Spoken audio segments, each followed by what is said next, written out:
അവിടെ ചെന്ന് നരേന്ദ്രമോദി പിന്നെ നെതന്യാഹുവിനെ കെട്ടിപ്പിടിക്കുകയാണ്. അദ്ദേഹത്തിൻ്റെ വസ്ത്രത്തിൽ പുരളുന്ന ആ ചോരയെക്കുറിച്ച് നമുക്ക് ഇന്ത്യക്കാരെന്ന നിലയിൽ നമുക്ക് ഖേദം തോന്നുന്നു, അല്ലേ? ഇന്ത്യക്കാരൻ നമ്മുടെ വസ്ത്രങ്ങളിലും ആ ചോര പടരുകയാണോ എന്നൊരു നിരാശ നമ്മളെ ബാധിക്കുന്നുണ്ട്. അതില്ലാത്തൊരു ഭരണാധികാരിയാണ് മോദി. അപ്പോൾ അവിടെ ചെന്ന് അതിനോടൊപ്പം തന്നെ നെസറ്റിൽ ആദ്യമായിട്ട് പ്രസംഗിക്കുന്ന ഒരു ഇന്ത്യൻ പ്രധാനമന്ത്രി അവിടെ നടത്തിയ പ്രസംഗം ലജ്ജിപ്പിക്കുന്നതാണ് എന്ന കാര്യത്തിൽ നമുക്കൊരു സംശയമില്ല. മാത്രമല്ല അത് അവിടെ ജീവൻ നഷ്ടപ്പെട്ട കുഞ്ഞുങ്ങൾ, ഇപ്പോൾ നമ്മളിവിടെ കേരളത്തിൽ പിന്നെ എന്താ പറയുക, ഗസയുടെ പേരുകളെന്ന നിലയിൽ നമ്മൾ നടത്തിയിട്ടുള്ള ഒരു സാധാരണ ഒരു ജനങ്ങളുടെ ഭാഗത്തു നിന്നുണ്ടായ ഒരു പ്രസ്ഥാനമുണ്ട്.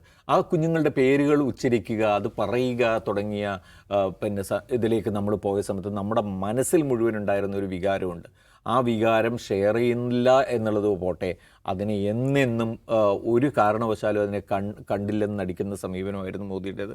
അവിടെ ചെന്ന് ഈ പറഞ്ഞ October 7 അറ്റാക്കിനെ കുറിച്ച് പറഞ്ഞത് ഓക്കെ, അത് ഹീസ് ഫ്രീ ടു കണ്ടം ഇറ്റ്, അല്ലേ? അത് യാതൊരു സംശയമില്ല. പക്ഷേ അതേസമയം തന്നെ ഈ ഗസ കൂട്ടക്കൊല അല്ലെങ്കിൽ ഗസ വംശഹത്യ എന്ന് പറയുന്നതിനോട് യാതൊരു സമയം ഇന്നിപ്പോൾ നമ്മുടെ CPM ഇതിനെതിരായിട്ട് പുറത്തിറക്കിയ സ്റ്റേറ്റ്മെൻറ്റുണ്ട്. CPM വളരെ ജനോസൈഡൽ വാർ എന്ന ആ കൃത്യമായ വാക്ക് ഉപയോഗിച്ചുകൊണ്ടാണ് അതിനെ കണ്ടം ചെയ്തിരിക്കുന്നത്.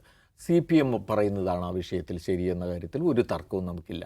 കോൺഗ്രസ് അതിനെ എതിർത്ത് രംഗത്ത് വന്നു. കോൺഗ്രസ് വളരെ കൃത്യമായി തന്നെ അതിനെ അപലപിച്ചിട്ടുണ്ട്.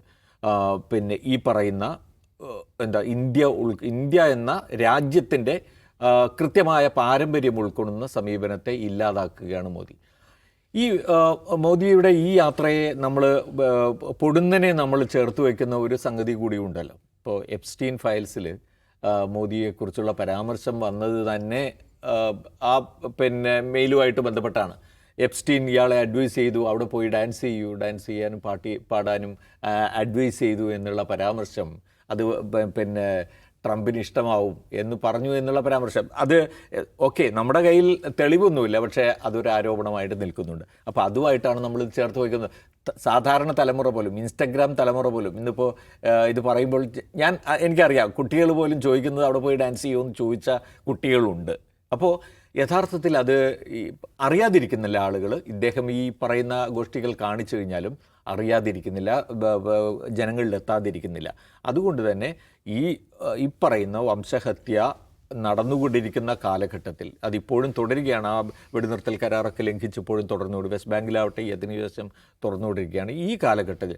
മാത്രമല്ല ഇറാനെ അറ്റാക്ക് ചെയ്യാൻ ഒരുങ്ങി നിൽക്കുന്ന അമേരിക്ക, എന്താ പറയുക, ഇസ്രായേലിൻ്റെ പ്രേരണയോടുകൂടി ആക്രമിക്കാൻ ഒരുങ്ങിയിരിക്കുന്ന അമേരിക്കയെ സന്തോഷിപ്പിക്കുക,